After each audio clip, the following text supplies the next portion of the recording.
Hey everyone, Admiral Seabass here. July 1941, Japan, and man, I've racked my brains for 2 days on this turn, whether to go to war with Japan or not, and I decided not to. The USA is still 7 IPPs from wartime income, or actually that might be 8. Let me check that. And they're 8. So there's only a 33% chance they're going to get there this turn. And given Germany going hard at Russia now, and Italy needing to push in Africa before USA gets involved, the Axis leaders convinced Japan to hold off.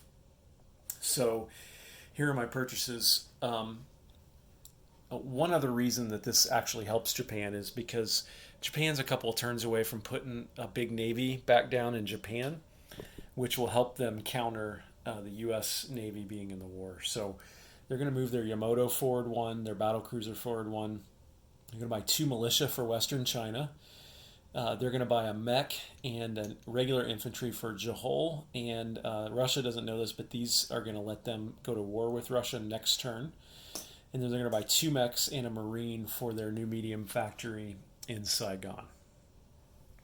So since we're not going to war with the Allies or Netherlands this turn, we are going to try to finish off China, KMT. So I've got 2 territories targeted there. And let me do this, and that'll help you see what I'm going to get in there. So Yunnan has 3 mountain infantry defending it. So we're going to pull this light tank in here. We're going to pull this light tank in, this mech in, and this mech's going to go 1, 2 into there as well. It's the reason I bought 2 militia is so I could put militia here and here.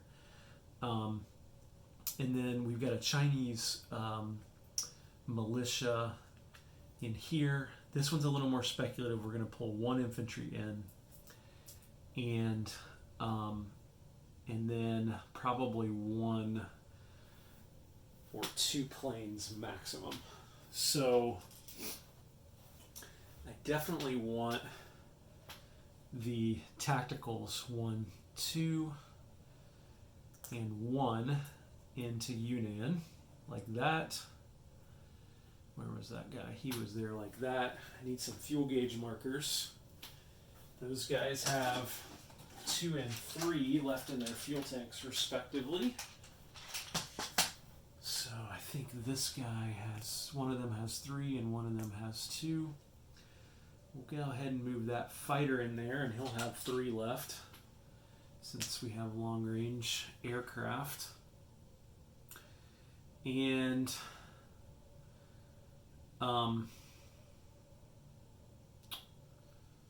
let's see. This fighter, I think I'll move into here as well, and he will have 2 left. Sorry, no, into here, and he'll have 3 left. Also, so maybe out of 3s. Look here. Nope, there's one.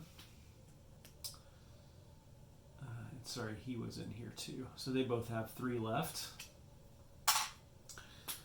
And then I might as well pull all my air power off of, actually not all of it, but actually not, yeah, I will pull it all off of my fleet card. And they're going to move 2 from the South China Sea into Yunnan as well, just to make sure that we take these guys out. So that will be the extent of my combat movement. I'm going to go ahead and do this one first. So I don't think we need to battle board that. So let's just see what we roll. This is a mountain territory. So we've got an infantry attacking at 1. He misses. And I've got 2 fighters attacking at 6. Ha! They both miss. All right. Militia at 2 or less. Misses. Whew. Infantry at 1. Misses 2 fighters, 6 or less. All right. Now we got the moment of truth. Militia at 2 or less. Oh my gosh, he missed. Okay. So, China has taken, what is that? Sichuan? So let me grab a piece of pie and put it down there, and then I'm going to go ahead and move the stuff in Yunnan to the battle board, and I'll be back. So if the Japanese don't win this, it would be the ultimate dicing. So we've got 2 mechs at 2 or less in a mountain. No hits. 2 light tanks at 3. No hits. 1 fighter at 6 hits. And we've got 4 tacticals at 7. Oh, we got it. Got more than we needed. All those guys hit. So those 3 mountains go back, and we've got 3 mountains defending at 5 or less. Of course, they do 2 hits. So we'll lose the 2 mechs, but the Chinese have been all but eliminated. They still have Tibet, and they can build an infantry there, but they can no longer get... I don't think they can get Lend-Lease now because the Japanese have taken this territory. And so I'm going to go ahead and move China down 1 and Japan up 1. And I show China now going from 2 to 1, and that doesn't sound right to me. So I'm going to have to double check that.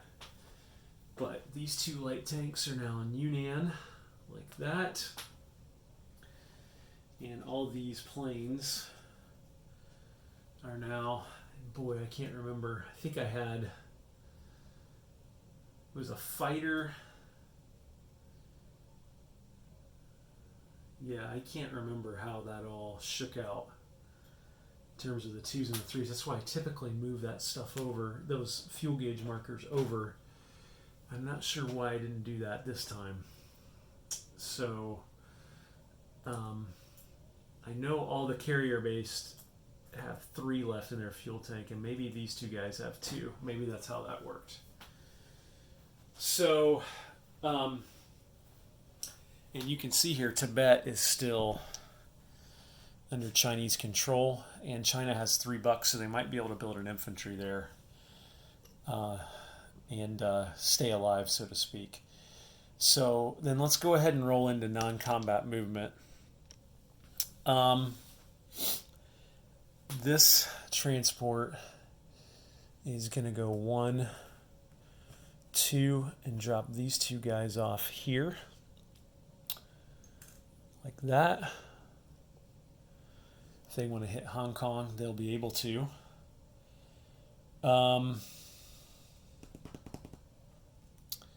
Not building anything in Japan, right? So I think I'll move this other transport back to the fleet card down in the South China Sea. So I've got 4 transports down there now.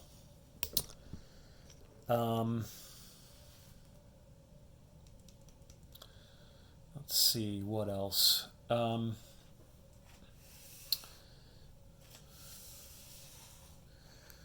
want a blocker or a series of blockers out here. I want to be able to put my new navy here, which means 1, 2, 3, 4. What I want to stop is any incursion through Bonin. Bonin seems to be the key to stopping the U.S. fleet, any of the U.S. fleet, from getting to Sea Zone 56. Yeah, so this destroyer is going to go 1, 2, and come into Bonin and be my blocker there. And then I think Be nice if I had blockers here too, because the U.S. might hit the Marshalls once they go to war with me. But I could do all that next turn. I don't have to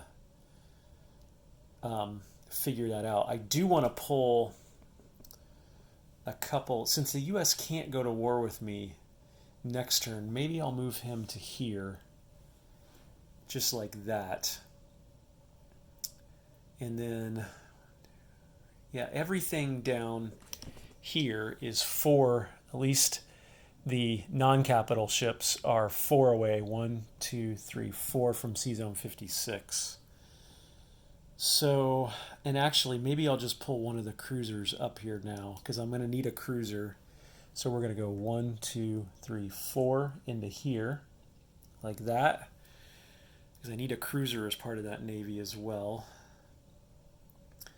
And maybe I'll pull one of the subs up too.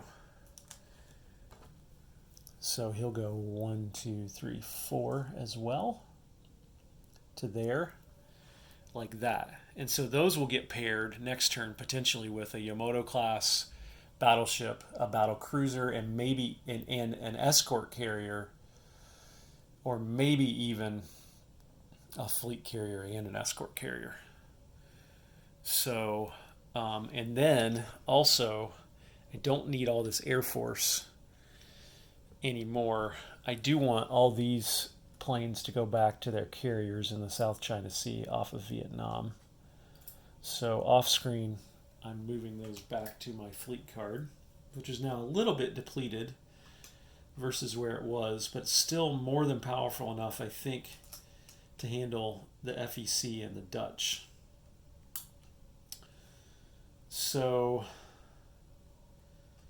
although I may move one of these torpedo boat destroyers back.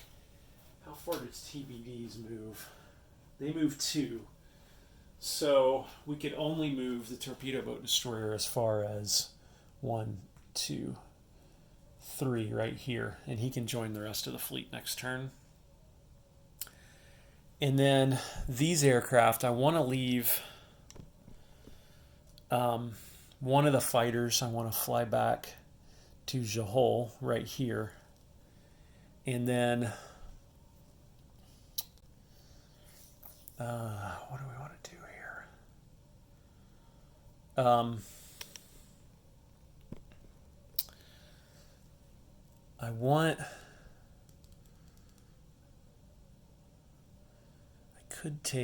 to leave 1 or 2 to help against the FEC.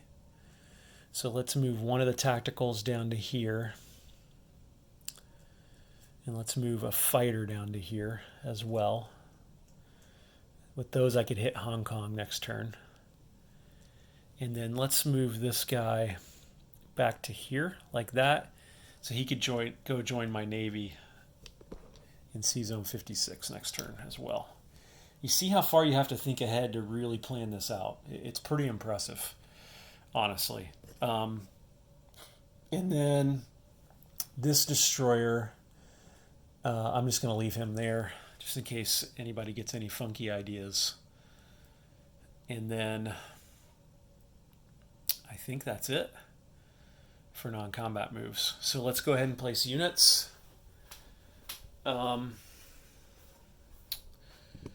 For those, for the naval ships, we're just simply going to move this one forward to here. That's my Yamato, and the battle cruiser forward to there as well. So that takes care of these purchases. For the militia, I showed you where I was going to put those. So those will go here and here, like that. Now I've got a mech and a regular infantry, and they are going to go in Johor. 1, 2. And then I've got 2 more mechs and a marine. And they're going to go on this right here, which is in Saigon. So let's show you what ground forces I've got in Saigon. I've now got 5 regular Marines, 2 SNLF Marines, and 2 mechanized infantry. And you think about that, the mechs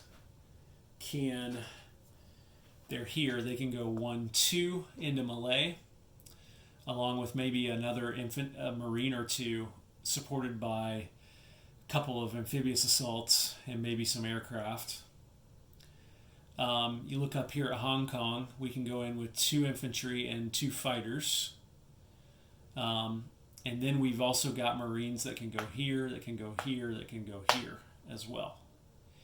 And the idea here for Japan is next turn, when the U.S. might be at war and they're forced to act, is hit here, here, here, and here, maybe Hong Kong, take all the key territories, then build a navy here, right?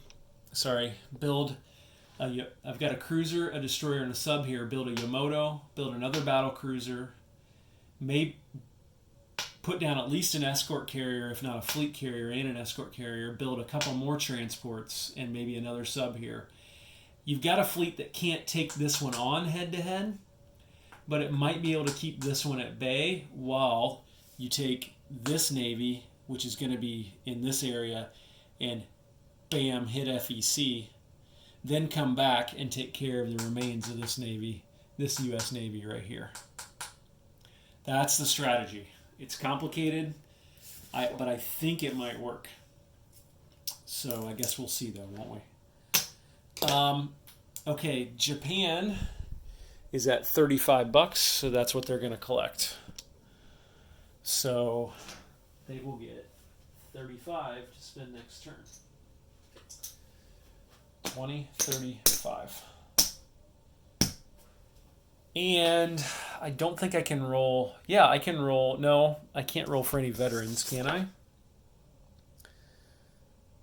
Nope, because I didn't have any land units eliminated. Oh, wait a minute. Hang on. Nope. Actually, I can. I had a fighter that participated in a battle where I lost infantry. So if I roll a 12, I can promote the fighter that's back on my carrier in the South China Sea to a veteran. And I didn't get it. All right. Enjoy, everyone. Japan, July 1941, $35. Admiral Seabass signing off.